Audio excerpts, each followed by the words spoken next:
Ya saya sedikit eh, memulai ya. Assalamualaikum warahmatullahi wabarakatuh. Selamat malam teman-teman.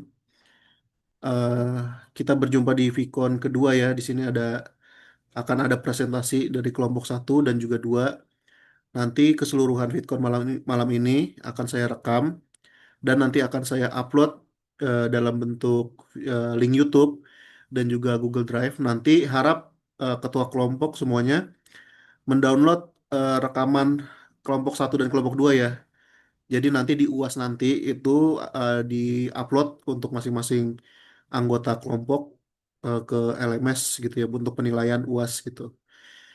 Ya jadi nanti untuk kelompok 2 wajib bertanya, begitu juga dengan kelompok satu wajib bertanya kepada kelompok 2 gitu ya. Jadi saling bertanya gitu. Nah, kemudian kalau minggu lalu kan saya kasih waktu presentasi itu 15 menit ya. Cuma untuk sekarang saya ubah jadi 20 menit ya kurang lebih presentasi. Kemudian untuk sesi tanya jawab itu sekitar 10 menit. Kayak gitu. Nah, jangan lupa juga nanti ada yang jadi notulensi untuk setiap pertanyaan. Dan itu nanti dicatat ya semua pertanyaannya dari kelompok satu dan juga kelompok 2. Paling gitu aja ya. Oke, bisa dimulai kelompok satu silahkan.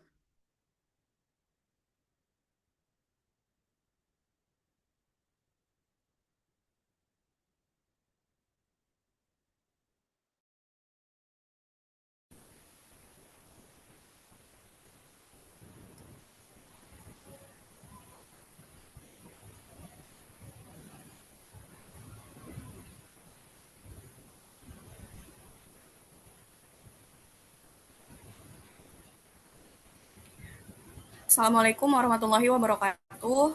Selamat malam Pak Aditya dan teman-teman semua. Perkenalkan saya Khairunisa dari kelompok satu yang membahas topik tentang lingkungan pemasaran digital pada malam hari ini. Anggota kelompok satu sendiri terdiri dari Reza Pasca Ginting, ada Editri Sakti, saya sendiri Khairunisa Purba, dan ada juga Solihin Nurdiansah, Ayu Biru Hakiki, Muhammad Fikri Monasir, Nikadek Chandra Widayanti, dan Nikadek Chandra Widayanti, sorry. Untuk pembahasan pada kelompok satu kali ini, yang pertama kita akan membahas tentang lingkungan pemasaran digital. Ya, terus selanjutnya adalah analisis terkait dengan lingkungan mikro pemasaran digital. Terus ada juga pembahasan terkait dengan perilaku konsumen online dan dampak terhadap pemasaran digital. Lalu ada kompetitor, supplier, dan struktur channel baru. Untuk pembahasan yang pertama, dipersilakan kepada Mas Fikri. Mbak Ayu, sorry, maaf. Baik, terima kasih Mbak Nisa. Sebelumnya, sebelum membahas mengenai lingkungan pemasaran atau marketing environment, kita perlu tahu mengapa kesadaran lingkungan pemasaran itu penting. Nah, sebagai manajer pemasaran digital, mereka harus memperhatikan lingkungan pemasaran perusahaannya karena manajer pemasaran tidak mampu mengendalikan variabel-variabel lingkungan pemasaran kalau tidak diketahui terlebih dahulu. Hal yang dibutuhkan dalam lingkungan pemasaran adalah kemampuan perusahaan dalam beradaptasi dan terus mengamati atau observasi sehingga perusahaan dapat selalu mengikuti perubahan zaman dan perubahan pasar yang selalu berubah-ubah juga. Selanjutnya dilanjutkan rekan saya.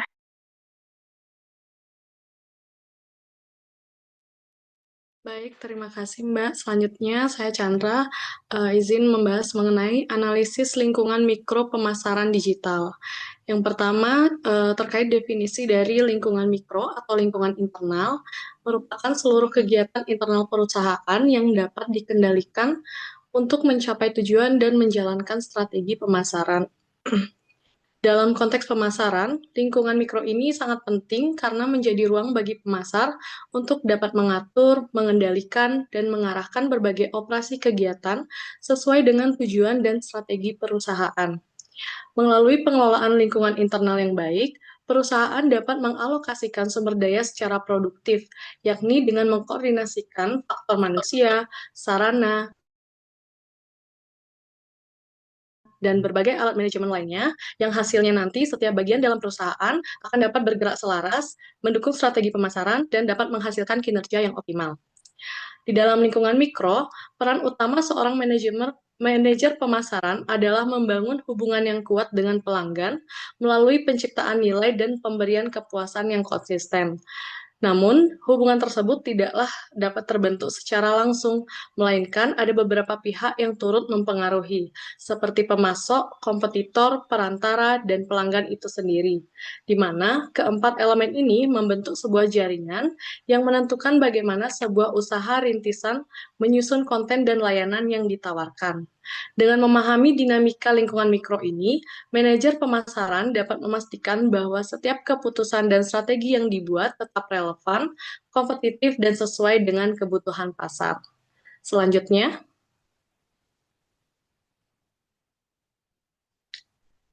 berikut ini merupakan 4 komponen utama dalam lingkungan mikro pemasaran digital yang terdiri dari yang pertama ada pemasok, yakni menyediakan bahan baku atau produk kepada perusahaan. Mereka ini yang akan menyediakan sumber daya yang diperlukan oleh perusahaan untuk menghasilkan barang dan jasanya. Pemasok ini membentuk hubungan yang penting dalam keseluruhan sistem penghantar nilai perusahaan. Yang kedua, ada komponen kompetitor, di mana dalam konsep pemasaran, perusahaan harus mampu memberikan nilai dan kepuasan kepada pelanggan agar mereka tidak berpindah kepada pesaing.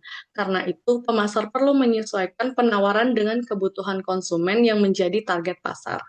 Menurut ahli Betsy N. Toffler dan Jane Imber, pesaing dapat dibedakan menjadi 2 jenis. Yang pertama, pengusaha manufaktur atau penjual produk atau jasa yang menawarkan barang di pasar yang sama. Jenis yang kedua, pesaing merupakan penjual produk atau jasa lain yang dapat memenuhi kebutuhan konsumen dengan cara berbeda, tetapi tetap bersaing memenuhi kebutuhan yang sama. Komponen yang ketiga ada perantara. Menurut Kotler dan Armstrong, perantara pemasaran merupakan organisasi yang membantu perusahaan dalam mempromosikan, menjual, dan mendistribusikan produknya kepada pembeli akhir. Perantara ini mencakup penjual perantara, perusahaan distribusi fisik, agen jasa pemasaran, serta perantara keuangan, di mana dalam menganalisis pemasok dan perantara untuk menyusun strategi digital marketing, terdapat 4 isu penting yang perlu diperhatikan oleh perusahaan.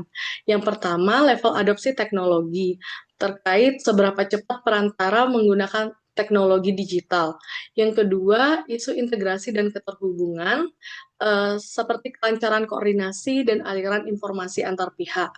Yang ketiga, penyediaan layanan pelanggan, kemampuan perantara dalam mendukung pengalaman pelanggan, dan yang keempat, hubungan dagang yang dinilai dari kualitas kerjasama dan kepercayaan antar perusahaan dan perantara. Komponen yang terakhir, yang keempat, yaitu pelanggan, yakni perusahaan yang dapat memahami kebutuhan, preferensi, dan perilaku pelanggan, maka perusahaan dapat mengembangkan produk dan layanan yang memenuhi harapan mereka. Perusahaan harus mempelajari 5 jenis pasar pelanggan secara lebih dekat. Adapun jenis pasar tersebut, yang pertama adalah pasar konsumen, terdiri dari perorangan dan keluarga yang membeli barang dan jasa untuk keperluan pribadi mereka. Yang kedua, pasar bisnis, di mana pasar bisnis membeli barang dan jasa untuk pemrosesan lebih lanjut atau digunakan untuk proses produksi mereka. Yang ketiga, pasar penjualan perantara adalah membeli barang dan jasa untuk dijual kembali dan mendapatkan laba.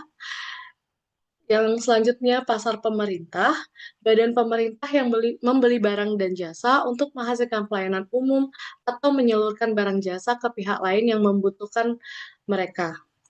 Selanjutnya, pasar internasional yang terdiri dari para pembeli dari negara lain, termasuk konsumen, produsen, penjual perantara, dan pemerintah. Materi selanjutnya akan dijelaskan oleh teman saya. Baik, untuk selanjutnya adalah mengapa analisa lingkungan mikro pemasaran digital itu penting. Ada 3. Yang pertama adalah dasar pengambilan keputusan. Keputusan pemasaran digital sangat dipengaruhi oleh faktor-faktor yang berinteraksi langsung dengan perusahaan seperti pelanggan, pesaing, platform digital. Selain itu, data digital memungkinkan pengambilan keputusan berbasis insight nyata, bukan sebuah asumsi. Yang selanjutnya adalah adaptif. Lingkungan digital bersifat dinamis, algoritma media sosial, kebijakan iklan, dan tren perilaku konsumen dapat berubah dalam hitungan hari. Dengan melakukan analisa lingkungan mikro pemasaran digital, membantu perusahaan beradaptasi cepat terhadap perubahan kecil yang berdampak besar. Selanjutnya adalah strategi pemasaran efektif. Hasil analisa lingkungan mikro pemasaran digital dapat menjadi dasar untuk menyusun strategi konten, penargetan iklan, dan pengelolaan hubungan pelanggan. Selanjutnya adalah contoh kasusnya. Contoh kasus di sini, saat algoritma TikTok berubah, brand yang memantau data engagement bisa segera mengubah gaya konten untuk menjaga visibilitas dari brand tersebut. Beban kebijakan marketplace seperti Shopee dapat mempengaruhi biaya iklan dan margin keuntungan, sehingga analisis rutin penting untuk mitigasi risiko. Selanjutnya akan dijelaskan oleh teman saya. Oke, selanjutnya saya akan menjelaskan terkait perilaku konsumen online. Yang pertama yaitu aktif mencari informasi produk, yaitu konsumen aktif mencari ulasan atau review produk sebelum membeli. Nah, contoh ulasan atau reviewnya ini bisa dilihat di konten TikTok, YouTube, beberapa channel yang membahas tentang review produk yang dicari oleh konsumen. Ya, hal ini juga dibuktikan oleh sebuah riset yang menyatakan bahwa riset dari Break Local 2022 di mana sekitar 77% konsumen selalu atau reguler membaca ulasan online saat mencari bisnis lokal. Yang kedua, perilaku konsumen online yaitu FOMO atau fear of missing out, di mana konsumen tidak ingin ketinggalan produk atau tren yang sedang populer. Nah, hal ini di, dibuktikan oleh riset Salesforce, di mana sekitar 80% konsumen cenderung membeli dari perusahaan yang menawarkan pengalaman yang dipersonalisasi. Nah, hal ini bisa ditunjukkan dalam tren sneakers contohnya, di mana perubahan trennya itu sangat cepat dan cenderung diikuti oleh produsen lokal. Yang ketiga yaitu multikanal atau omnichannel, di mana konsumen biasanya berinteraksi dengan berbagai platform digital yang mendukung proses belanja secara simultan. Di mana hal ini dibuktikan melalui riset, di mana eh, rata-rata konsumen menggunakan 6 touchpoint digital yang berbeda untuk mengambil keputusan pembelian.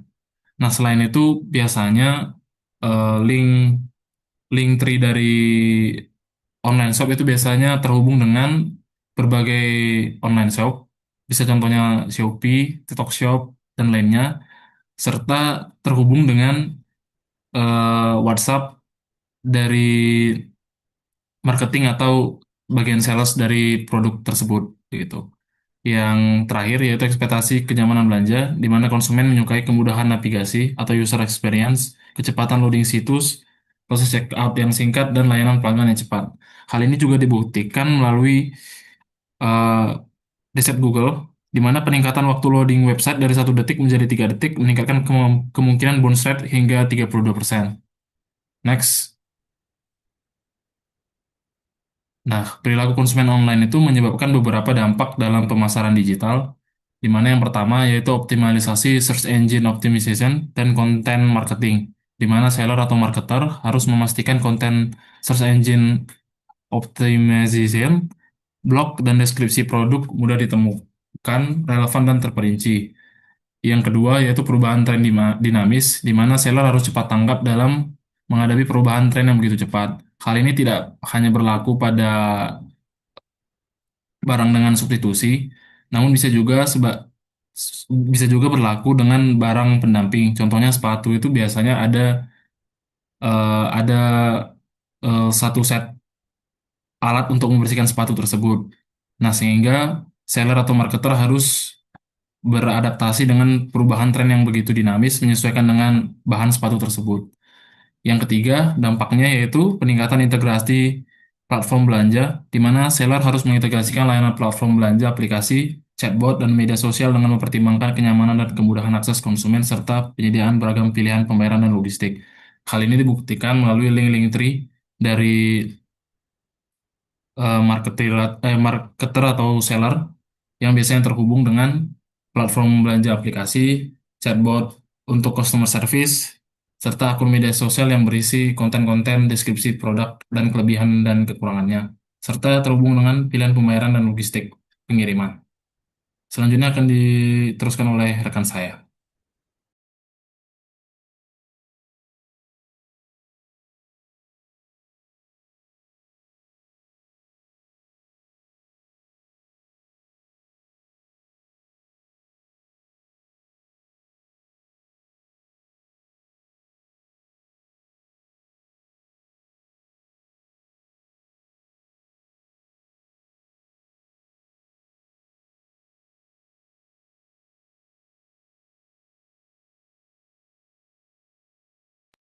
Sepertinya belum di-unmute ya, Mbak.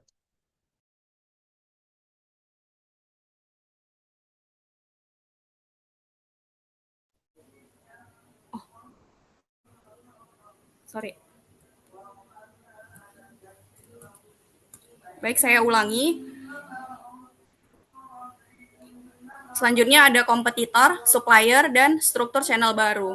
Dalam lingkungan pemasaran digital, kompetitor, supplier, dan struktur channel baru ini memiliki peran yang sangat penting. Yang pertama yaitu kompetitor. Kompetitor dalam pemasaran digital adalah perusahaan atau individu yang menawarkan produk atau jasa yang sama atau serupa dengan produk dan jasa yang ditawarkan. Misalkan dalam bidang e-commerce itu ada Shopee, Tokopedia, atau Lazada. Terus peran kompetitor ini terkadang terkesan menyeramkan dan menantang, padahal sebenarnya kehadirannya diperlukan baik bagi konsumen maupun perusahaan itu sendiri. Peran kompetitor dalam lingkungan pemasaran digital dapat mempengaruhi strategi pemasaran. Peran kompetitor yang pertama yaitu meningkatkan kompetisi. Kompetitor dapat meningkatkan kompetisi dalam pasar digital sehingga perusahaan harus lebih kreatif dan inovatif untuk memenangkan hati pelanggan. Yang kedua yaitu peran kompetitor mendorong inovasi. Kompetitor dapat mendorong inovasi dalam pemasaran digital sehingga perusahaan harus terus mengembangkan strategi pemasaran yang baru dan lebih baik. Yang ketiga, meningkatkan kesadaran. Meningkatkan kesadaran yang dimaksud di sini adalah tentang produk atau jasa yang ditawarkan, sehingga perusahaan harus bisa lebih memanfaatkan kesempatan ini untuk meningkatkan visibilitas dan penjualan produk yang ditawarkan oleh perusahaan tersebut. Yang keempat adalah meningkatkan kualitas. Peningkatan kualitas ini harus terus dilakukan oleh perusahaan untuk memenangkan hati pelanggan sehingga produknya tetap dipilih oleh pelanggan. Yang kelima yaitu meningkatkan harga. Kompetitor harus dapat meningkatkan harga produk atau jasa sehingga perusahaan bisa mempertimbangkan harga mana yang bisa kompetitif untuk dipilih oleh pelanggan. Selanjutnya adalah supplier. Supplier dalam pemasaran digital adalah perusahaan atau individu yang menyediakan produk atau jasa yang dibutuhkan untuk menjalankan bisnis. Peran supplier dalam lingkungan pemasaran digital ini sangat penting dan mempengaruhi strategi pemasaran. Peran supplier yang pertama yaitu menyediakan produk atau jasa. Supplier menyediakan produk atau jasa yang dibutuhkan oleh pelanggan, sehingga perusahaan bisa memilih supplier mana yang bisa menyediakan produk atau jasa yang berkualitas bagi perusahaan tersebut.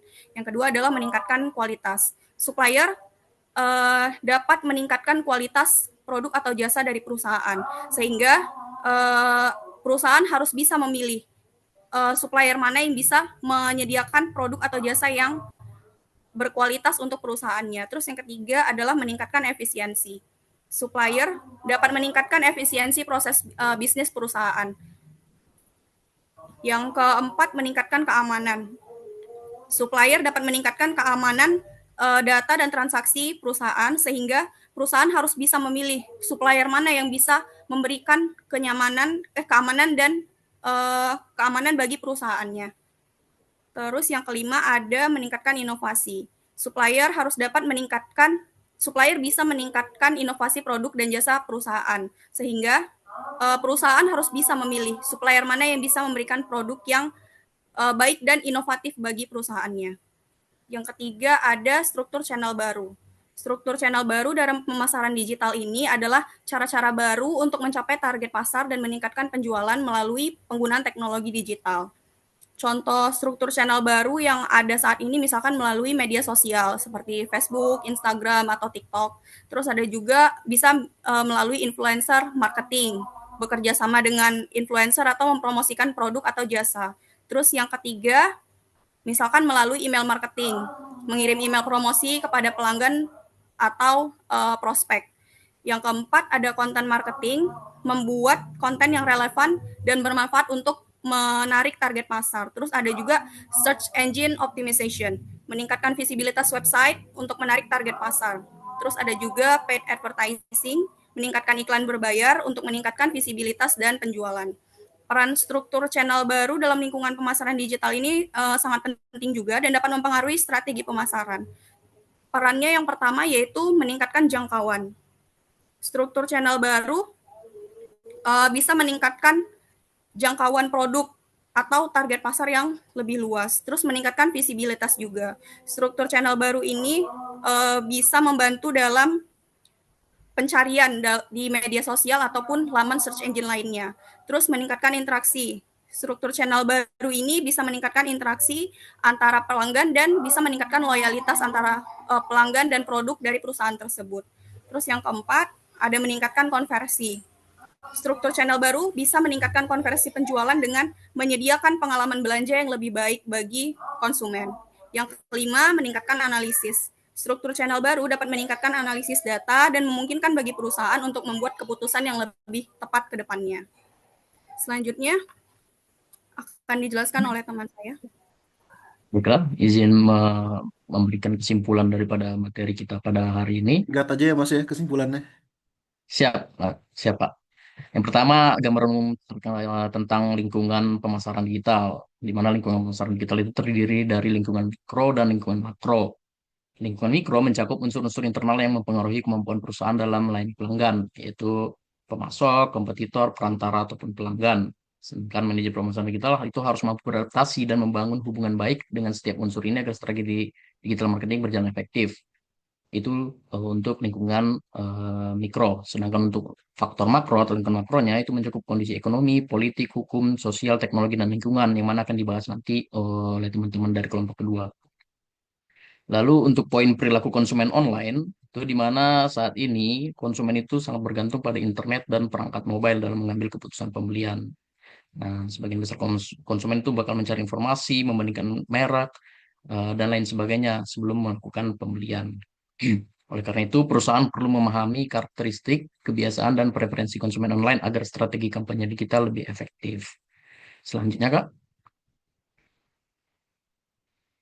Nah, dampak kampanye terhadap pemasaran digital yaitu pertama, efektivitas kampanye digital itu sangat bergantung pada pemahaman terhadap kemampuan teknologi dan perilaku pelanggan. Perusahaan harus menyesuaikan jenis fitur dan media komunikasi sesuai dengan segmen pelanggan, seperti usia, kebiasaan, tingkat literasi digital, dan sebagainya.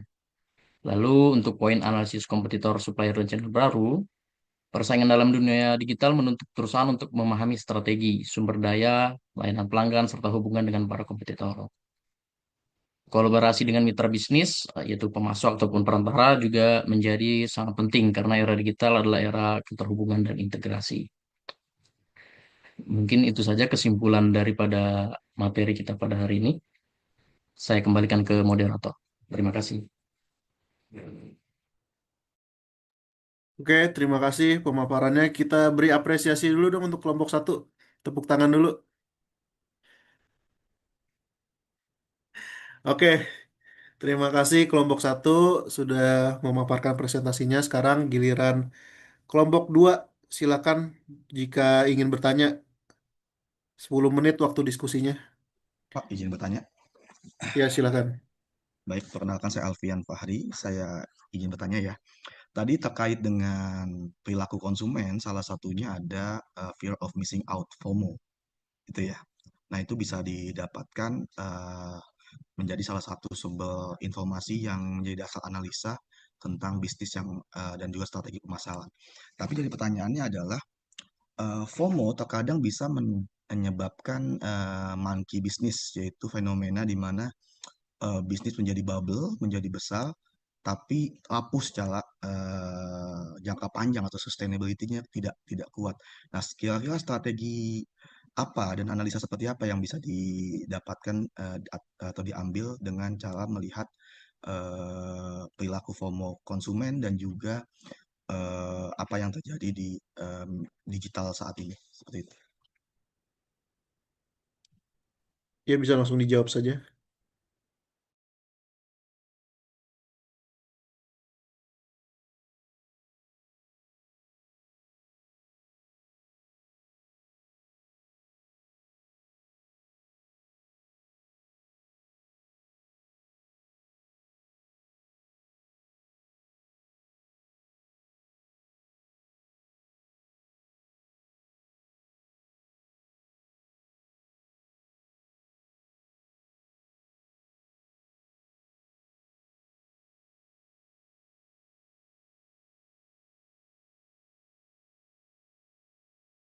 Silakan kelompok satu.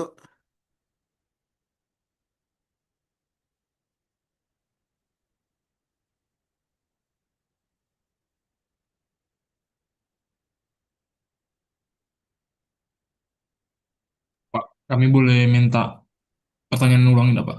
Soalnya Ya. tadi sempat keputus sih. Oh iya, boleh singkat saja Mas, Mas Alfian pertanyaannya. Baik. Singkat saja terkait dengan FOMO, fenomena FOMO ya itu bisa menghasilkan fenomena monkey business. Nah, ini kira-kira cara menghindarinya, cara analisa kita dalam usaha untuk bisnis menghindari fenomena monkey trap itu seperti apa ya? Itu sih simpelnya seperti itu. Ya, bagaimana menghindari monkey business, kurang lebih seperti itu.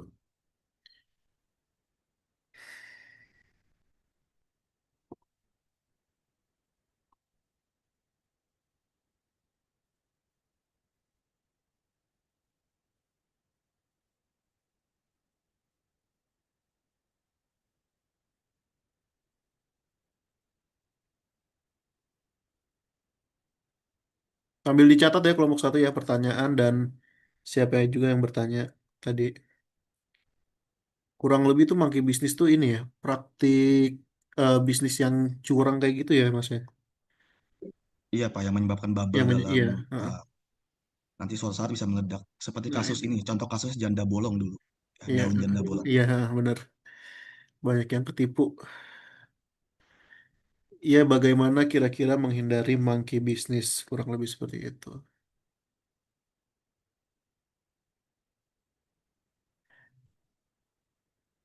Atau mungkin Hmm, ditampung dulu atau mau langsung dijawab? Tampung Gimana? dulu aja kali, Pak.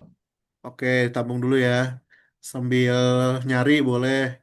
Silakan kelompok dua yang lain kalau ada yang mau bertanya. Izin bertanya, Iya, silakan. ya, untuk kelompok satu, saya mau bertanya terkait dengan hubungan dengan supplier. Eh, Pada kondisi di mana supplier kita memasok barang atau jasa ke kompetitor kita, itu bagaimana pengaruhnya nanti, ini terkait dengan pemasaran digital, bagaimana pengaruhnya nanti terkait dengan mungkin kualitas konten atau mungkin strategi harga terkait dengan kondisi itu. Jika jika supplier juga memasok ke kompetitor seperti itu. Terima kasih. Oke, ditampung dulu. Ada lagi yang mau bertanya kelompok dua? Ya, izin Pak. Ya, silakan, Mbak. Wah, ingin izin untuk menambahkan tadi pertanyaan sebelumnya tentang supplier. Bagaimana cara perusahaan agar tidak keliru dalam memilih supplier yang sesuai di era pemasaran digital saat ini? Ya, itu aja, Pak. Oke, terima kasih. Tidak keliru dalam membeli produk ya, Mbak? Iya, benar, Pak. Oke, terima kasih, Mbak. Oke, kelompok dua ada lagi yang mau bertanya? Izin bertanya, Pak, Silakan, Mbak. ke kelompok satu. Untuk pembahasannya tadi kan faktor-faktor yang mempengaruhi itu lebih banyak eh, perannya di eksternal ya. Ini saya mau nanya, kira-kira dari faktor internalnya itu ada pengaruh nggak sih ke efektivitas pemasaran digital gitu, misal kualitas SDM atau apa itu kira-kira ada nggak pengaruhnya? Itu aja. Terima kasih. Oke, terima kasih, Mbak. Ada lagi kelompok dua? Oke, 4 dulu ya pertanyaannya. eh kita tampung dulu pertanyaannya. Nanti ketika kelompok satu sudah menjawab, baru saya hitung 10 menit ya untuk menjawab. Kelompok satu udah siap ya untuk menjawab pertanyaan tadi ya. Dari Mas Alfian dulu ya. Oke, silakan kelompok satu untuk menjawab.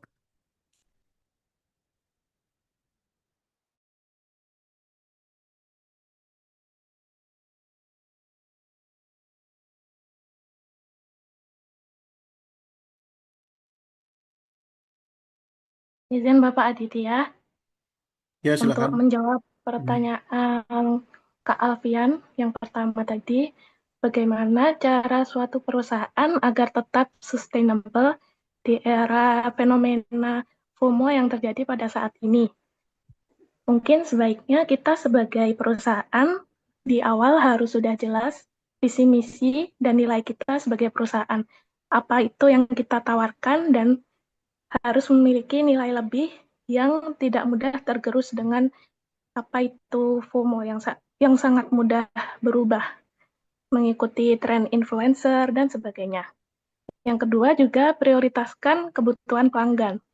Misal pelanggan saat ini sedang butuh es teh jumbo, tapi kan karena saat ini tuh seakan itu cuma FOMO aja, jadi jangan cuma es teh aja, tapi semua minuman juga ada, seperti banyak pilihan juga. Jadi tidak cuma di es teh saja, tapi tetap mengikuti kebutuhan di wilayah masing-masing. Misal di desa, banyak orang desa yang ingin membeli yang harga terjangkau, tetap disesuaikan harganya.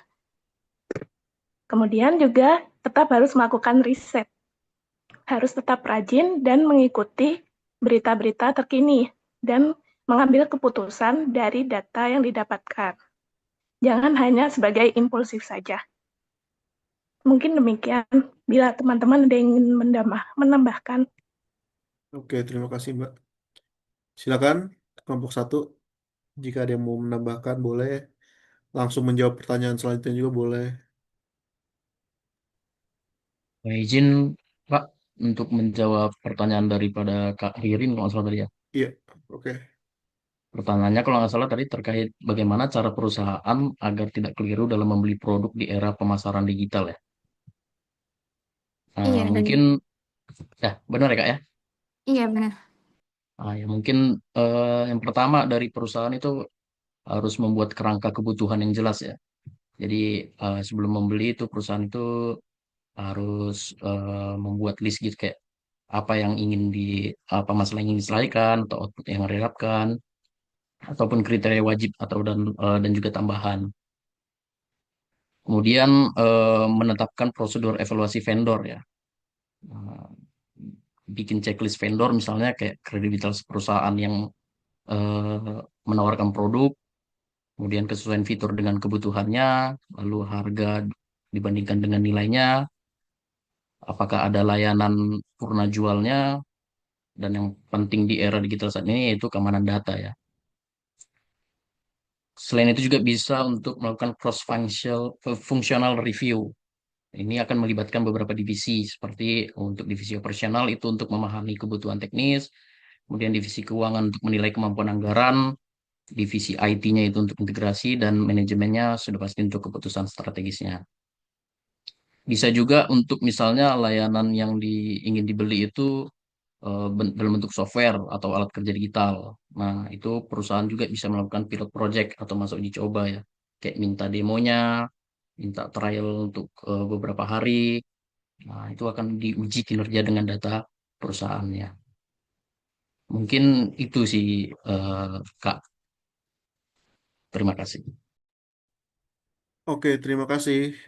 Silakan jika ada tambahan atau menjawab pertanyaan selanjutnya. Saya izin menjawab pertanyaan yang kedua dari Mas Nawa Ya, ya kalau nggak salah. silakan.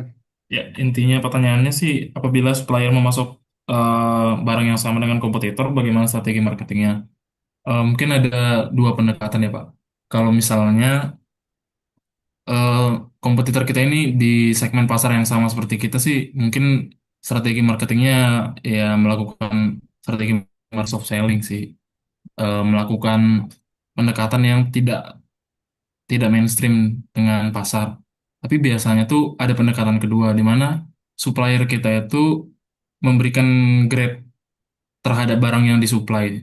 Contohnya itu di dunia fashion, misalnya ada barang dari official store-nya Giordano contohnya dengan barang yang ada di Matahari itu biasanya ada perbedaan gap kualitas atau misalnya barang yang di Giordano itu mungkin lebih lebih elegan, lebih baru dibandingkan yang di Matahari. Itu mungkin barang sisaannya atau seperti grupnya MAP, contohnya Sport Station dan official store brand yang langsung, contohnya New Balance, Skechers, Adidas itu biasanya yang sampai di Sport Station itu lebih sudah lama gitu eh, produknya dan strategi marketingnya pun berbeda di mana kalau yang official store itu biasanya menjual ke updatean produknya, sedangkan yang di Sport Station sendiri dia itu menjual dengan cara melakukan sell besar-besaran sih. Jadi ada dua pendekatan seperti itu, Pak. Oke, terima kasih Mas. Tinggal satu pertanyaan lagi ya, belum terjawab ya. Izin Pak, pertanyaan nomor 4. Tadi maaf dari Mbak siapa ya Mbak? Fitri ya. Oh ya, dari Mbak Fitri ya maaf. Jadi pertanyaannya adalah faktor internal yang berpengaruh terhadap proses pemasaran digital ya Mbak. Jadi kalau misalkan tadi kan yang dibahas, jadi sebenarnya lingkungan pemasaran digital itu kan ada dua tuh, ada mikro dan makro. Nah, mikronya itu lebih ke kegiatan-kegiatan yang bisa diatur sama si perusahaan. Kalau yang makro itu dalam konteks yang lebih besar, yang nggak bisa diproses, bukan diproses, soalnya nggak bisa diatur sama perusahaannya lah gitu. Terus kalau yang faktor dari faktor lingkungan mikronya itu kan tadi yang ada itu ya yang kompetitor, supplier sama eh, channel baru. Terus itu sebenarnya kan ini tuh kelihatannya dari faktor eksternalnya. Kalau dari faktor internalnya mungkin yang dilihat pertama ada sumber daya manusianya kali ya. Jadi karyawan-karyawan perusahaannya atau pekerja dari perusahaan tersebut kualitasnya mumpuni dan kuantitasnya juga tersedia sesuai dengan target pemasaran dari si perusahaannya. Terus mungkin yang kedua ada faktor teknologi yang disediakan dari perusahaannya. Kayak misalkan kayak kita lihat di online shop sekarang kan banyak yang itu ya menyediakan kayak jualan online kan ya, yang kayak di TikTok yang kayak gitu kayak gitu. Jadi itu sebenarnya juga mempengaruhi dari internal perusahaannya untuk pemasaran produknya. Terus yang ketiga ada anggaran. Jumlah anggaran ini juga sepertinya berpengaruh terhadap pasaran produknya, terutama yang pemasaran digital.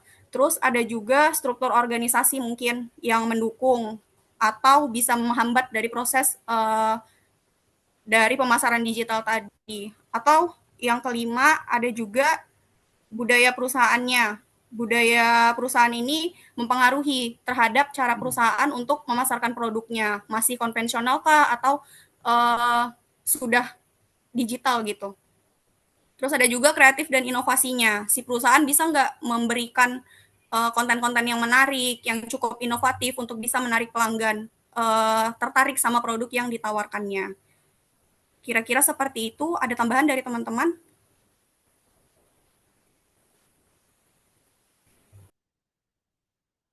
Oke, ya jadi ini masih ada sisa 2 menit. Kalau misalkan kelompok 2 mau ada sanggahan boleh atau cukup. Bagaimana kelompok 2? Ada lagi Boleh yang mau sedikit tambah? Pak. Eh, Ya silakan. Masih terkait dengan tadi fenomena FOMO ya Pak dan juga monkey Ya, business. Kalau memang sedari awal kita sudah punya produk yang clear gitu, yang jelas dan lain sebagainya. Lalu bagaimana cara memanfaatkan momentum FOMO itu? Sedangkan misalnya produk kita tidak sesuai atau tidak sejalan dengan FOMO yang sedang terjadi. Nah, itu bagaimana? Hmm.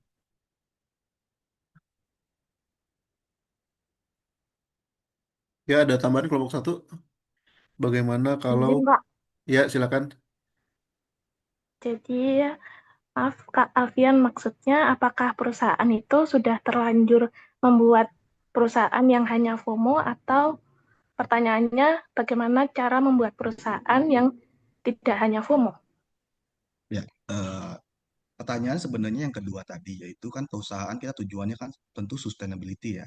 Tidak ingin hanya ikut-ikutan jualan lalu produknya udah nggak ada harganya kita merugi besar gitu. Nah, sedangkan produknya kalau tadi dijawab kan terkait dengan sudah punya rencana produk yang matang dan lain sebagainya. Tapi ada fenomena FOMO yang nggak sejalan dengan produk kita. Nah, ini gimana? Biar bisa mensinkronisasi antara produk yang kita miliki dengan matang itu dengan fenomena FOMO. Apakah FOMO itu bisa kita create atau kita hanya Oke. riding the wave dan lain sebagainya gitu. Jadi kurang lebih bagaimana jika kita sudah menciptakan produk, menyesuaikan dengan fenomena FOMO itu ya, Mas? Nah, kurang lebih seperti itu, Mbak. Kira-kira bagaimana atau menyesuaikannya?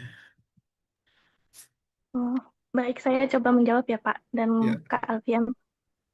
Kalau sebelumnya saya pernah mengamati fenomena FOMO, banyak pedagang kroffel sampai banyak berantri panjang. Nah, bisa kalau kita sudah terlanjur membuat perusahaan ya, atau warung yang menjual kroffel, tapi karena tidak bisa dihindari, semakin lama pembelinya akan semakin berkurang karena fenomena FOMO-nya sudah selesai. Nah, apa yang sebaiknya kita lakukan? Kita sebaiknya sebagai sebuah perusahaan tetap harus going concern, tetap harus memastikan perusahaan kita tetap berjalan. Jangan kita biarkan perusahaan kita semakin sepi, semakin mati, dan dengan cara mencari apa itu yang saat ini sedang hits lagi. Mungkin yang masih sejalur dengan kroffel tadi, misal ada kue kepal atau apa yang banyak disukai oleh kaum Gen Z yang manis-manis, atau ada juga yang rasanya asin juga biar pelanggannya tetap tidak bosan dan ada pilihan. Mungkin seperti itu. Ya, oke. Diskusinya cukup menarik ya. Jadi saya sedikit menambahkan koreksi juga jika saya kurang ya. Jadi kalau misalkan mengikuti fenomena FOMO itu kan membuat kita berpikir kritis bagaimana caranya kita berinovasi untuk produk kita gitu ya. Misalkan nih, dulu awalnya tuh ada bakso isi isi mozzarella misalnya. Habis itu banyak semua produk makanan pakai mozzarella tuh. Sekarang cireng ada mozzarellanya, sekarang seblak ada mozzarellanya juga. Nah, itu salah satu contohnya ya bagaimana kita beradaptasi dengan FOMO gitu. Nah, eh, itu juga terjadi ke produk-produk lain gitu. Misalnya matcha misalnya. Itu juga kan lagi happening gitu. Sekarang ada aja tuh mau minuman, mau makanan semuanya matcha aja gitu. Nah, itu adalah salah satu bentuk adaptasi kita dalam menanggapi fenomena FOMO gitu ya. Oke, terima kasih kelompok satu atas pemaparannya yang luar biasa dan juga diskusinya ya. Nah, kemudian kita lanjutkan aja ya untuk mempersingkat waktu ke kelompok dua. Apakah sudah siap? Boleh Oke. langsung share screen aja.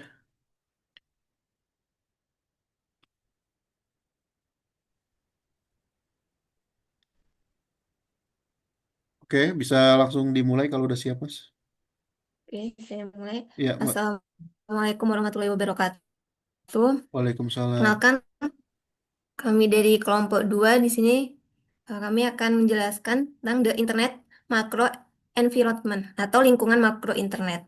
Di sini kami ada 7 kelompok, yaitu ada Kak Nawa, Kak Alfian, saya sendiri Nadia, terus ada Kak Ririn, Kak Fitria, Kak Fajar, dan Kak Bastian.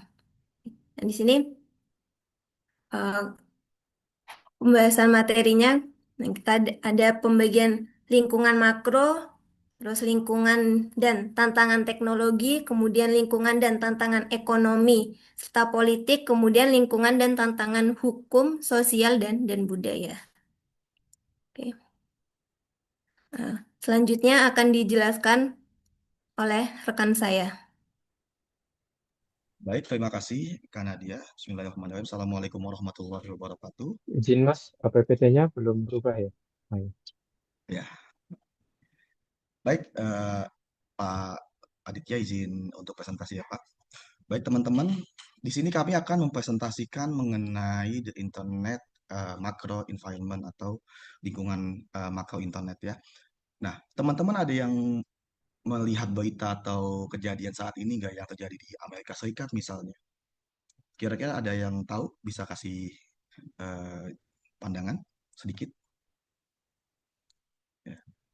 Baik, di Amerika Serikat itu ada satu fenomena saat ini yaitu terjadinya shutdown, di mana sudah 43 hari Amerika itu kehilangan energinya, kehilangan apa namanya listriknya. Sehingga apa? Dampaknya itu besar sekali. Salah satunya adalah blackout, di mana data semuanya hilang, data tidak bisa diakses, data manufaktur, data tentang ekonomi dan lain sebagainya hilang. Dampaknya adalah perusahaan-perusahaan yang ada di dunia ini, semua yang apalagi yang khususnya yang ekspor ke Amerika dan lain sebagainya, itu seperti buta, buta jalan, buta peta, ya, seperti apa yang harus dilakukan, strategi apa yang harus dilakukan. Nah, hal itu menjadi contoh pentingnya memahami eh, macro environment, internet macro environment ini ya, di mana kami akan mempresentasikan tentang bahasan materi, tujuan materi, pengertian, kemudian juga pembagian lingkungan makro, lalu juga opini dan kesimpulan, dan terakhir kita tentu ada diskusi dan tanya jawab. Nah, apa sih bahasan materi, tujuan materi, dan pengertiannya? Yang pertama, bahasan materi yang kita akan bahas adalah memahami pengertian lingkungan makro internet. Kemudian juga memahami lingkungan dan tantangan ekonomi serta politik. Contohnya tadi tentang blackout di Amerika Serikat. Kemudian juga memahami lingkungan ya dan juga tantangan teknologi, cepatnya perubahan dan juga memahami lingkungan dan tantangan hukum, sosial serta budaya. Salah satu contoh kasusnya nanti mungkin bisa kita diskusikan mengenai fenomena TikTok saat itu yang akhirnya dilarang oleh pemerintah untuk jualan ya sampai ada akuisisi Tokopedia itu juga salah satu faktor makro yang menghasilkan perubahan dinamika digital marketing ya. Baik. Kemudian juga tujuannya adalah agar kita mampu memahami kekuatan makro yang mempengaruhi lingkungan bisnis digital kita. Yang kedua, mengidentifikasi perubahan yang terjadi akibat perkembangan teknologi digital. Yang ketiga, menjelaskan bagaimana faktor hukum, faktor sosial, faktor ekonomi, teknologi, politik, dan juga lingkungan membentuk peluang dan ancaman. Zoom, contoh nyata suksesnya perusahaan memanfaatkan kejadian makro salah satunya COVID ya. Kemudian juga menganalisis dampak lingkungan makro terhadap strategi perusahaan dalam bersaing. Nah, apa pengertian daripada lingkungan makro internet atau the internet macro environment? Lingkungan makro internet adalah kumpulan kekuatan sosial yang lebih besar dan berada di luar kendali perusahaan, namun sangat mempengaruhi aktivitas bisnis digital. Lingkungan ini mencakup faktor hukum, sosial, ekonomi, teknologi, politik, dan lingkungan alam yang membentuk peluang dan ancaman bagi perusahaan. Digital marketing dan teknologi modern mempercepat perubahan dan menuntut perusahaan untuk adaptif agar tetap kompetitif. Cuma satu hal yang pasti yang ada di dunia ini yaitu perubahan. Baik, selanjutnya akan dijelaskan oleh rekan saya. Terima kasih.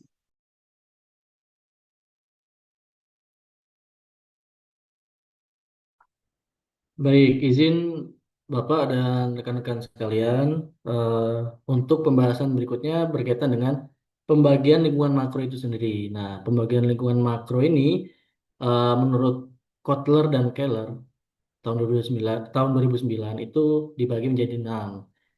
Yang pertama, nah itu ada kekuatan demografi, kekuatan ekonomi, dan sebagainya. Kita langsung masuk ke kekuatan demografi. Nah, next, di kekuatan demografi ini sebenarnya lingkungan makro pada kekuatan demografi ini menitik beratkan pada populasi penduduk. Nah, populasi penduduk ini merupakan kekuatan demografis utama yang diamati oleh pemasar. Nah, ketertarikan pemasar terhadap beberapa aspek seperti tingkat pertumbuhan populasi, tingkat pendidikan, dan distribusi usia ini masuk ke dalam ruang lingkup kekuatan demografi. Kemudian untuk kekuatan ekonomi, nah, kekuatan ekonomi ini adalah faktor yang mempengaruhi daya beli dan pola pengeluaran konsumen. Biasanya pada akhirnya kan daya beli konsumen ini akan berpengaruh atau mempengaruhi penghasilan, harga, tabungan, utang, dan ketersediaan kredit. Kemudian kita lanjut ke kekuatan alam.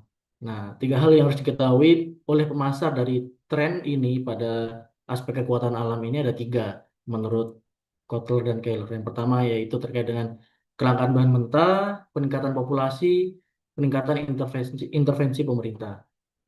Kemudian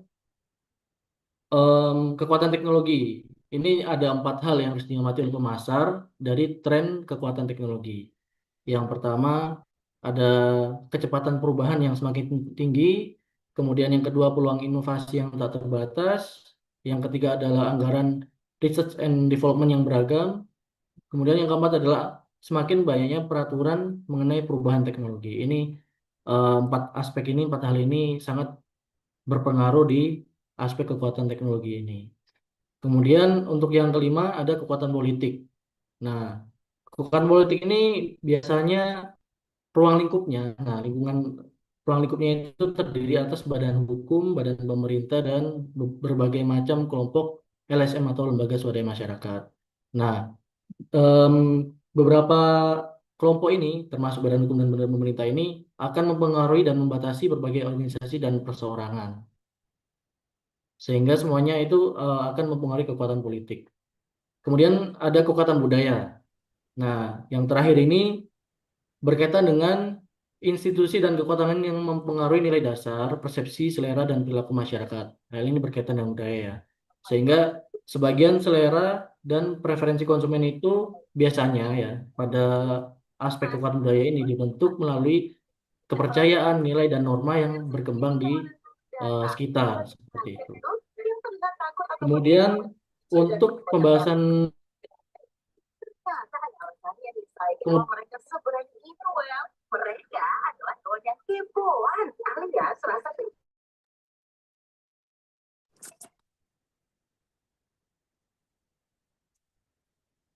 Ya, silakan dilanjutkan.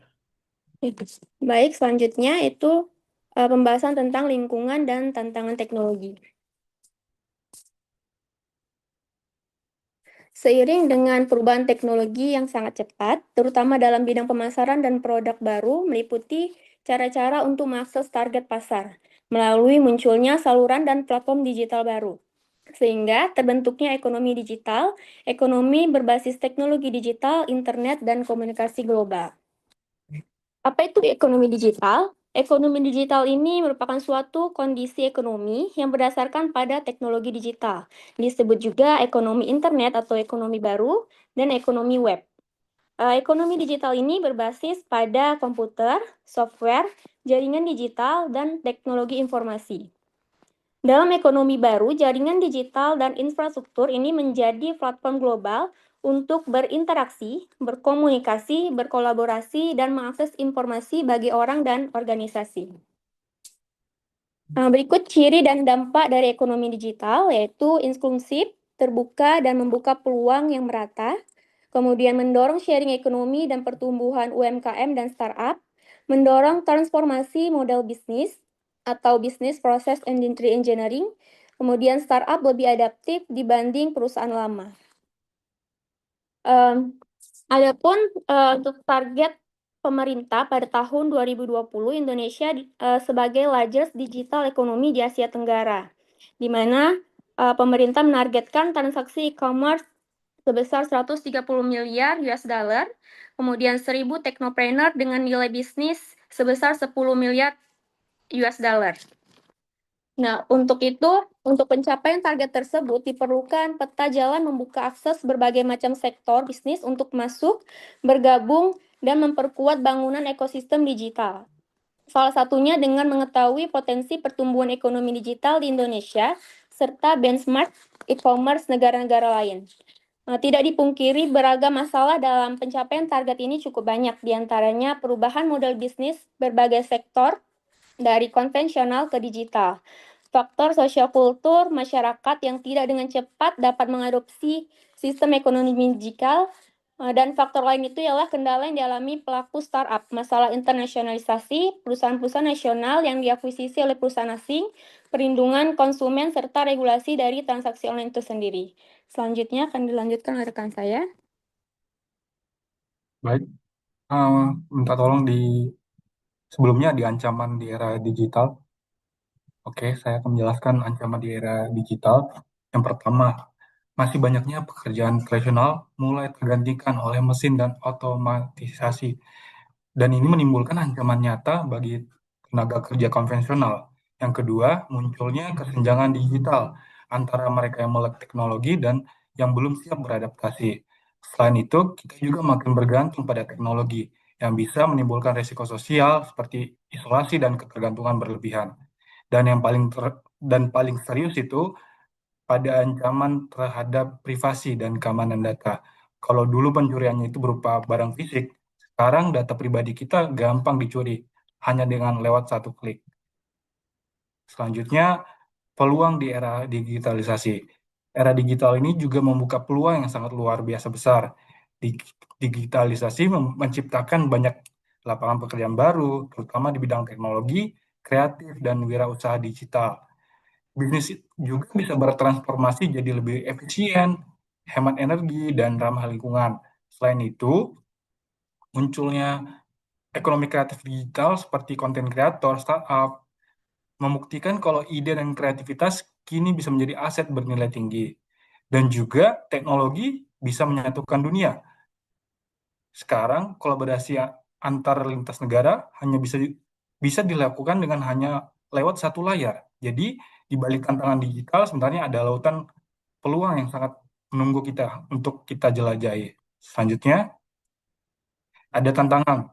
Nah, untuk bisa menikmati peluang tadi tentu ada tantangan besar yang harus kita hadapi. Pertama, soal infrastruktur digital. Masih banyak daerah yang koneksi internetnya masih belum memadai. Yang kedua, kualitas SDM digital juga menjadi isu penting.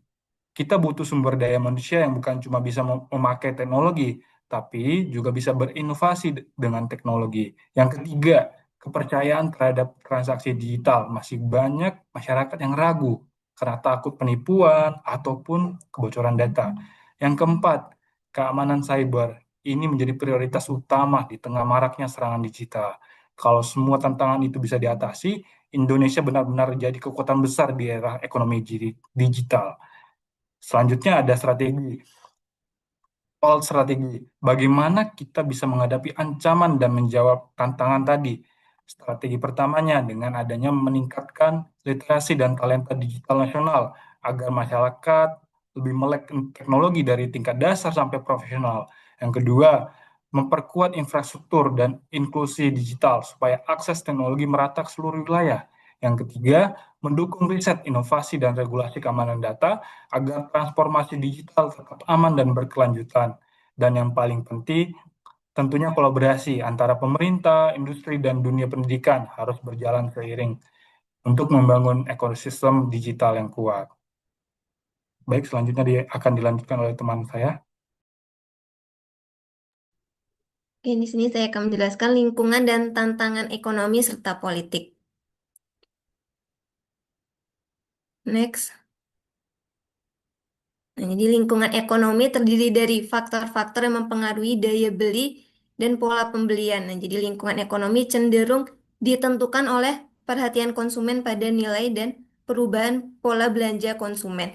Nah, jadi ini tuh menjelaskan bahwa kondisi ekonomi suatu negara itu sangat mempengaruhi. Jadi ketika daya beli konsumen, saya itu eh, mampu beli apa aja atau enggak pola pembelian konsumen itu barang apa yang dipilih dan bagaimana cara pembayarannya. Next.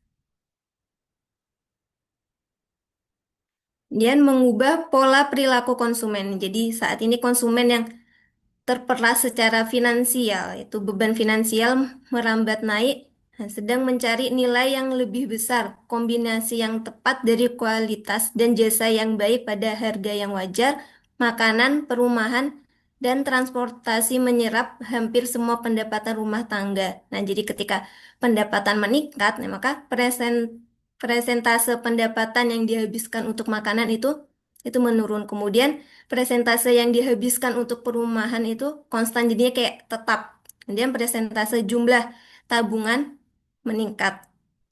Nah, jadi eh, ketika konsumen menghadapi tekanan tadi ekonomi, biaya hidup naik, nah otomatis pendapatan juga menurun. Jadi pola pola konsumsinya berubah tadi kayak presentasi pendapatan yang untuk makanan itu menurun. Kemudian untuk kebutuhan rumah itu tetap, terus kemudian untuk menabung, nah itu meningkat. Lanjut, next. Dan ada lingkungan politik nih. Jadi lingkungan politik itu terdiri dari hukum, badan, dan kelompok yang mempengaruhi atau membatasi tindakan pemasaran. Nah, lingkungan politik telah mengalami 3 perubahan yang mempengaruhi pemasaran di seluruh dunia, yaitu semakin banyaknya undang-undang yang mengatur bisnis, penegakan hukum yang kuat oleh badan pemerintah, dan penekanan tindakan tanggung jawab etika dan sosial yang lebih besar. Nah, jadi eh, kayak ini tuh menjelaskan bahwa keadaan ekonomi dan politik suatu negara itu sangat mempengaruhi perilaku konsumen dan strategi pemasaran perusahaan. Nah, jadi kayak ketika ekonomi dan teknologi berubah, nah maka pola pengeluaran konsumen juga juga ikut berubah. Nah, ya. Kemudian selain itu, aturan pemerintah dan kondisi politik juga akan menentukan bagaimana perusahaan menjalankan bisnisnya. Oke. Cukup, selanjutnya akan dilanjutkan oleh rekan saya. Selanjutnya, saya akan menjelaskan tentang lingkungan dan tantangan untuk hukum, sosial, dan budaya. Kita langsung ke bagian lingkungan hukum. Di sini ada 6 aturan hukum dan etika dalam digital marketing. Yang pertama adalah data protection dan privacy law. Ini tentunya bagian yang paling penting ya dalam transaksi digital apapun, baik itu marketing atau publikasi apapun itu, kita harus memperhatikan data proteksi dan privacy. Yang kedua adalah disability dan discrimination law. Yang ketiga brand and trademark protection. Di sini untuk produk digital atau penjualan produk di era digital ini, brand dan trademark itu harus dilindungi dengan baik, baik untuk transaksi di dalam maupun di luar negeri. Yang keempat ada intellectual property rights atau dalam bahasa Indonesianya itu hak kekayaan intelektual. Di sini di Indonesia sudah ada undang-undangnya dan tentunya di luar negeri juga memiliki aturan yang kurang lebih sama dan bahkan mungkin lebih mengikat daripada undang-undang hak kekayaan intelektual di Indonesia. Yang kelima ada kontrak law dan yang paling penting terakhir juga ada online advertising law. Selanjutnya untuk tantangan hukum, yang pertama itu regulasi. Regulasi di sini tantangannya ada di kebijakan pemerintah tentang internet dan e-commerce yang kadang-kadang naik, kadang-kadang turun, yang tiba-tiba ada aturan baru, itu yang kita harus beradaptasi dengan cepat. Selain itu, ada tantangan perbedaan hukum antar negara. Untuk transaksi digital kan bersifat internasional ya, tidak mengenal batas atau borderless. Sehingga dalam menjalankan bisnis kita tetap harus memperhatikan peraturan di negara lawan transaksinya. Untuk yang kedua tentang hak kekayaan intelektual juga sama, peraturan tentang copyright, software piracy, soal trademark atas semua aset digital kita itu tetap harus diperhatikan untuk transaksi. Yang ketiga perlindungan data, di sini data privacy ya, terutama ya. Kita lanjut ke poin kedua, lingkungan dan tantangan sosial.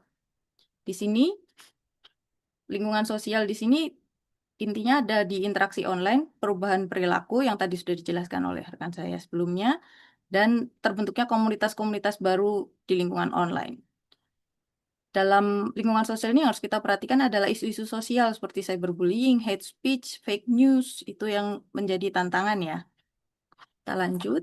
Yang ke ini tantangan sosial. Tantangan sosial yang pertama adalah kesenjangan digital. Kesenjangan digital di sini akses internet yang belum merata, memperlebar dan berdampak pada ekonomi, pada konsumen tentunya. Yang kedua ada etika. Etika bisnis, etika bertransaksi online antar generasi itu berbeda. Di sini juga menjadi tantangan tersendiri ya. Kita menentukan target market, kita menentukan respon kita terhadap konsumen, menentukan respon kita terhadap supplier. Yang ketiga ada tanggung jawab sosial tadi terkait dengan isu-isu sosial tadi yang disebutkan. Dan yang terakhir adalah mempertahankan reputasi. Ini tentunya yang paling penting ya dalam sebuah bisnis. Oke, kita lanjut yang terakhir lingkungan budaya. Langsung ke kesimpulan aja, Mbak. Oke, silahkan Mas Nawal untuk kesimpulannya. Baik, untuk poin terakhir, saya ada argumen dan kesimpulan. Mau langsung kesimpulan aja, Pak? Argumennya, Pak? Termasuk juga? Ya boleh dua-duanya singkat aja tapi ya Mas. Oh, Ya. baik. Kalau untuk argumennya dari kelompok kami, memiliki argumen bahwa lingkungan makro internet ini memiliki peran penting dalam menentukan keberhasilan strategi pemasaran digital suatu perusahaan. Nah, untuk faktor makronya, seperti sosial, ekonomi, teknologi, politik, hukum, dan budaya yang sudah dijelaskan tadi, untuk kekuatan besar tersebut itu tidak bisa kita kendalikan secara langsung. Maka dari itu, perusahaan harus mampu mengantisipasi dan beradaptasi dengan tepat. Nah, untuk perubahan teknologi yang cepat, perusahaan harus mampu menciptakan transformasi model bisnis yang sesuai dengan zaman seperti itu. Nah, bagaimana sikap dari perusahaan itu? Perusahaan bisa bersikap terhadap kegiatan itu dengan dua cara. Yang pertama bisa reaktif atau hanya mengikuti perubahan, bisa juga proaktif membuat tren sendiri atas tren baru di pasar gitu. Nah, yang terakhir, untuk era digitalisasi sekarang ini tidak hanya membuka peluang, tapi juga menghadirkan ancaman. Nah, perusahaan harus memiliki strategi bisnis dengan orientasinya adalah memiliki inovasi, efisiensi, dan keberlanjutan agar perusahaan dapat memanfaatkan peluang sekaligus meminimalkan dampak negatifnya. Nah, untuk eh, kesimpulannya, lingkungan makro Kesimpulannya adalah lingkungan makro internet itu mencakup berbagai faktor eksternal seperti teknologi, ekonomi, politik, sosial, dan budaya yang mempengaruhi strategi pemasaran digital perusahaan. Faktor-faktor tersebut bersifat dinamis dan tidak dapat dikendalikan secara langsung, sehingga perusahaan perlu mampu beradaptasi dan merespon perubahan dengan cepat. Perkembangan teknologi juga menghadirkan peluang besar seperti efisiensi kerja, penciptaan lapangan kerja baru, dan pengurangan emisi karbon. Namun tidak terlepas dari ancaman, salah satunya berkurangnya pekerjaan konvensional akibat otomatisasi. Seperti itu. Nah, untuk strateginya, perkembangan teknologi melahirkan ekonomi digital di mana seluruh aktivitas bisnis, komunikasi, dan transaksi itu bergantung pada jaringan internet. Kondisi ini menuntut perusahaan untuk membuat strategi berupa transformasi bisnis agar mampu bersaing secara efektif di dunia digital. Secara keseluruhan, pemahaman terhadap lingkungan makro internet menjadi hal yang sangat penting bagi perusahaan agar dapat mengambil keputusan strategis yang tepat, beradaptasi, mampu membuat inovasi, mengantisipasi resiko, serta memanfaatkan peluang yang muncul di era ekonomi digital. Seperti itu. Oke, sekian presentasi dari kelompok kami. Apabila ada pertanyaan atau diskusi, dipersilakan. Oke, terima kasih kelompok 2. Kita apresiasi dulu yuk kelompok 2. Oke. Ya, jadi silakan untuk kelompok 1 yang ingin bertanya ke kelompok 2 ditampung dulu ya, baru habis itu dijawab. Silakan kelompok 1. Izin bertanya, Pak, Ya, dan silakan. kelompok satu. Izin saya Nikade Chandra Widianti. Izin bertanya mengenai paparan kelompok 2. Di era digital saat ini, banyak kan perusahaan yang telah memasarkan produk mereka melalui platform sosial media seperti TikTok, Instagram Reels, dan lain sebagainya. Namun, di sisi lain, strategi ini juga membawa tantangan baru, yakni munculnya isu cyberbullying. Misalnya, ada sebuah perusahaan brand fashion yang akan mempromosikan koleksi terbaru mereka, dan mereka memposting koleksi terbaru tersebut di TikTok dengan menampilkan seorang model atau influencer yang mengenakan koleksi terbaru tersebut. Nah, ternyata video marketing tersebut viral, namun justru kolom komentar dari video tersebut dipenuhi oleh hujatan atau cibiran mengenai penampilan fisik dari seorang influencer tersebut, bukan malah dipenuhi oleh komentar positif mengenai produk yang baru dikeluarkan oleh perusahaan itu. Bahkan juga beberapa ada pengguna atau netizen lainnya yang juga menyerang akun pribadi dari model itu dengan komentar-komentar yang merendahkan. Nah, menurut pendapat kelompok Dua, bagaimana seharusnya perusahaan brand menangani dan meminimalisir risiko isu cyberbullying yang muncul dari strategi pemasaran digital mereka khususnya di sosial media agar tidak merusak citra brand perusahaan sekaligus melindungi pihak yang dirundung tersebut, model tersebut. Terima kasih. Oke, terima kasih. Ini ngomongin mantannya ini ya, Arhan ya. Oke, ya Ya, silakan kelompok banyak, dua. Pak. Kelompok dua, kalau ada yang mau tanya lagi, silakan. Ada lagi kelompok dua? Ayo kelompok dua. Satu, Pak. Kami kelompok 2. Kelompok dua, kelompok satu, sorry, sorry, kelompok satu. Izin Mbak, Ya, bertanya, untuk belakangan ini kan tren fashion sudah bergerak lebih cepat ya dari biasanya, sedangkan pemerintah secara umum semakin aware nih terhadap yang namanya limbah, baik limbah dari tekstilnya ataupun limbah dari deadstock produk-produk fashion tersebut. Kira-kira bagaimana sebuah brand fashion itu bisa mengimbangi antara mengikuti tren dengan dengan tetap mengikuti peraturan tentang lingkungan yang ada di negara tersebut. Gitu. oke, terima kasih Mas. Aduh, jadi ketuker nih kelompok satu, kelompok dua gara-gara mantannya Arhan, jadi gagal fokus. Silakan, ada lagi kelompok satu yang mau bertanya? Izin bertanya, Pak, Ya, silakan. teman-teman. Jadi kan untuk lingkungan makronya salah satunya itu ada terkait regulasi ya. Nah, tadi kayaknya belum ada pembahasan gimana menurut teman-teman di Indonesia ini apakah regulasi untuk eh, produk digital ya ataupun regulasi digital ini sudah cukup melindungi konsumen dan juga bisnis dan apa sih yang ada regulasinya saat ini gitu. Hmm, Karena yang saya tahu kan cuma UU ITE ya. Iya. Hmm. Itu aja sih. Terima kasih. Oke, terima kasih Mas. Ada lagi kelompok satu? Oke, sudah dicatat ya kelompok dua ya pertanyaan-pertanyaannya. Ya, silakan, tanggapannya. Saya beri kasih waktu 10 menit. Silakan.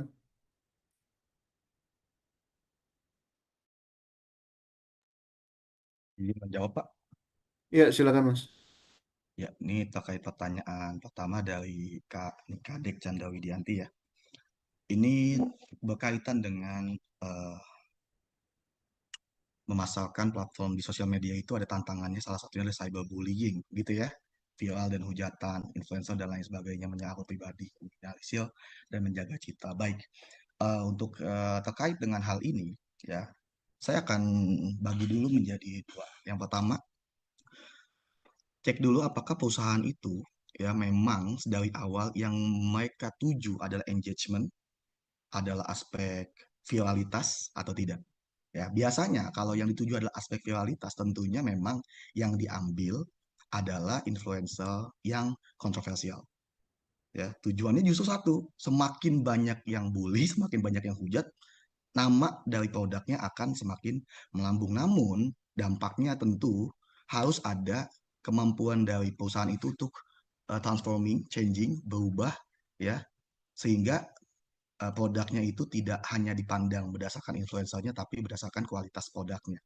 Contoh gampang seperti ini contoh influencer yang paling terlihat seperti Bobon Santoso, masih ingat? Ya, dia itu salah satu influencer yang bisa changing tuh, berubah uh, mindset orang pada dia. Dulu dibully karena dia memperkenalkan tentang minuman kelas gitu kan, kemudian mabok-mabokan dan lain sebagainya. Bullyingnya luar biasa, tapi dia mampu change, berubah ya personifikasinya menjadi sosok yang berbeda, yaitu yang justru membantu masyarakat dapat makanan gratis dan lain sebagainya. Itu yang pertama. Nah, kalau yang berkaitan dengan produknya tidak mencari engagement atau viralitas semata, maka tentunya strategi dari perusahaan adalah melihat bagaimana kecocokan antara influencer dengan produk yang akan disampaikan sehingga pesannya, message-nya tersampaikan. Nah, itu untuk meminimalisir resiko cyber bullying ya. Kalau memang yang diincas dari awal adalah penguatan penilaian value produk. Misalnya, kalau memang value-nya tentang skincare, produk kecantikan, ya, maka tentu yang dipilih influencer yang cantik, ya, bukan influencer yang justru tidak sesuai dengan manfaat dari produk. Tentu itu yang menjadi pertimbangan. Jadi saya lihat dulu apakah PT-nya ini, perusahaannya ini memang mencari viralitas, engagement, atau untuk memperkenalkan produk dan kualitas produknya. Seperti itu, ya. Baik, terima kasih Mas. Oke, terima kasih. Silakan kelompok satu untuk menjawab. Izin menanggapi untuk pertanyaan Iya, Mas Edi Trisakti silakan Mas. terkait regulasi ya Mas ya tadi ya. Uh, untuk regulasi sendiri, setelah saya browsing-browsing sebenarnya untuk aturannya sendiri itu sudah cukup memadai di Indonesia ini, Mas. Eh, aturan terkait dengan perlindungan konsumen itu sudah diatur di Undang-Undang Nomor 8 Tahun 99. Untuk transaksi elektronik sendiri di UU ITE yang terbaru, terus untuk industri keuangannya sendiri termasuk ke pembayaran itu sudah diatur dalam peraturan OJK maupun Bank Indonesia. Nah, untuk perlindungan data pribadi konsumen itu juga sudah diatur di Undang-Undang PDP tahun 2022. Namun, sebenarnya yang menjadi tantangannya itu bukan aturannya, tapi implementasinya atau bentuk penegakan hukum dari mungkin dari kejaksaan, dari kehakiman dalam memutuskan suatu perkara seperti itu. Nah, kalau untuk kondisi seperti itu kembali lagi ke subjek dari eh, pengadilnya, pengadilnya sendiri. Ketika terjadi suatu kasus hukum, eh, hakim diberi kewenangan secara undang-undang konstitusi bahwa berhak mengadili, memutuskan suatu perkara dan keputusannya itu inkrah seperti itu. Nah, bagaimana ketika keputusan itu salah, yang diralat itu bukan keputusannya, tapi kode etik dari kehakimannya seperti itu. Karena di undang-undang sendiri sudah dijelaskan bahwa di bagian kop dari keputusan itu tertulis berdasarkan keadilan eh, kalimat apa kata-kata terakhirnya yang berketuhanan yang Maha Esa. Itu berarti itu inkrah seperti itu. Menurut pandangan saya seperti itu. Terima kasih. Oke, terima kasih. Pertanyaan terakhir ya sekarang ya. Silakan untuk dijawab. Oh, menjawab pertanyaan kedua tadi dari Ya, Mas Solihin Nurdiansyah ya terkait fast fashion ya. Sebenarnya kalau tentang perkembangan fashion di Indonesia yang cepat dengan kaitannya dengan peraturan, tadi saya coba cari-cari di Indonesia itu belum ada peraturan yang meregulasi tentang fast fashion ini. Jadi kenapa bisa sampai berkembang seperti ini, banyak baju yang murah, banyak produk-produk fashion yang memang sangat murah, trennya pun shiftingnya sangat cepat, itu karena memang peraturan di Indonesia belum mengatur ke situ. Jadi kalau ditanya bagaimana meregulasikan untuk kesesuaian dengan aturan, mungkin kita eh, asumsinya produksinya di luar negeri gitu ya. Asumsinya produksinya di luar negeri bisa di Eropa gitu yang sudah ada peraturannya ya. Tentunya kita eh, berfokus ke produk-produk yang untuk jika ingin seasonnya berubah lebih cepat, berarti produk di tiap seasonnya tidak bisa terlalu banyak. Harus dilimit, misal jumlah produk yang dirilis untuk setiap season itu hanya jenisnya dibatasi. Tapi kalau untuk jumlahnya kan tentunya menyesuaikan dengan permintaan pasar ya. Tapi kita batasi untuk jenisnya aja gitu. Misalnya untuk menyesuaikan dengan peraturan ya. Kalau di Indonesia sendiri memang karena belum ada aturannya, jadi ya begitulah adanya, cuman semoga peraturannya segera ada. Tapi tantangannya lebih ke perlukah diajukan usulan untuk peraturan itu, gitu. Karena di negara-negara lain sebagian besar sudah mulai menerapkannya. Ya, itu aja.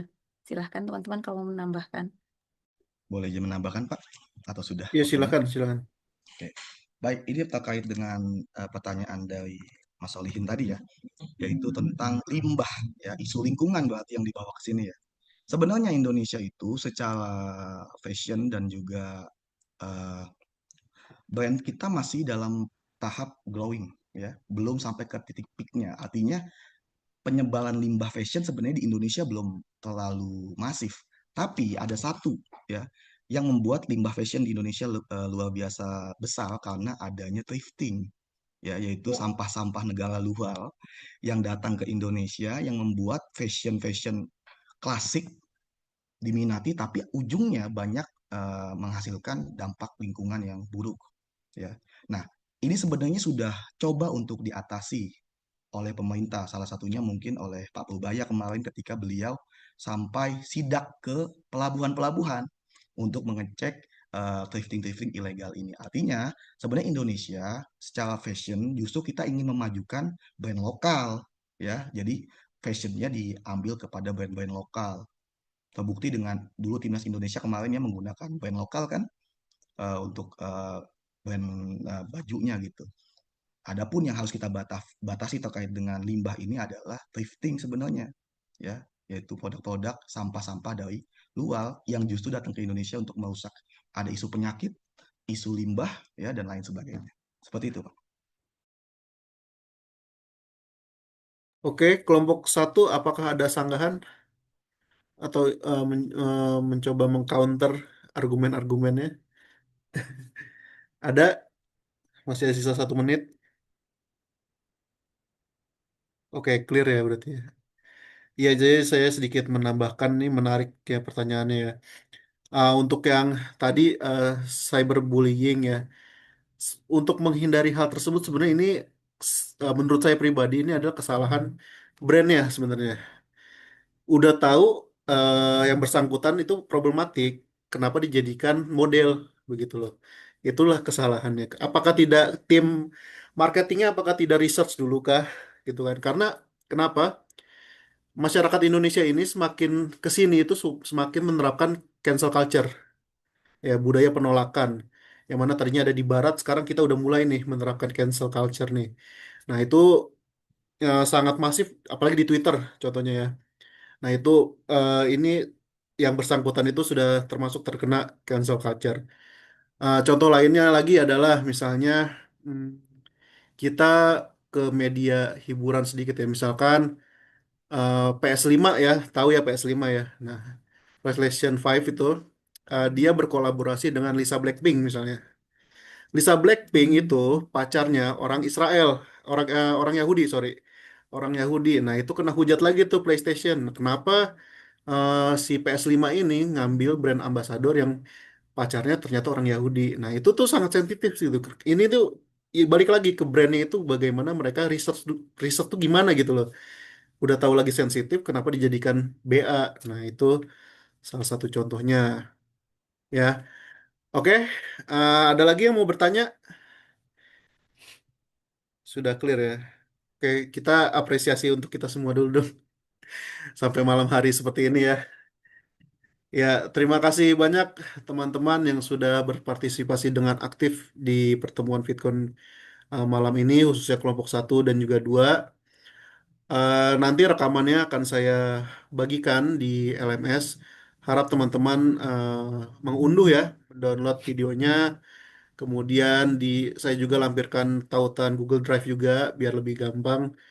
Jadi nanti filenya itu diupload di LMS. Tiap anggota ya, saya ingatkan lagi, setiap anggota itu mengupload di LMS file rekamannya dan juga file PPT-nya. Ya, dan di file PPT itu di bagian akhir, kan tadi kan sudah dicatat ya pertanyaan-pertanyaannya. Nah, kalau lupa silakan saling tanya gitu ya. Tadi nanya apa, dilampirkanlah pertanyaannya dan juga jawabannya, jawaban dari pertanyaannya di dalam PPT itu gitu ya. Jadi ketika saya terima nanti di situ sudah ada pertanyaan dan juga jawaban dari masing-masing kelompok. Ya, sudah cukup jelas apa ada yang ingin ditanyakan? Jelas, Pak. Oke, jelas ya.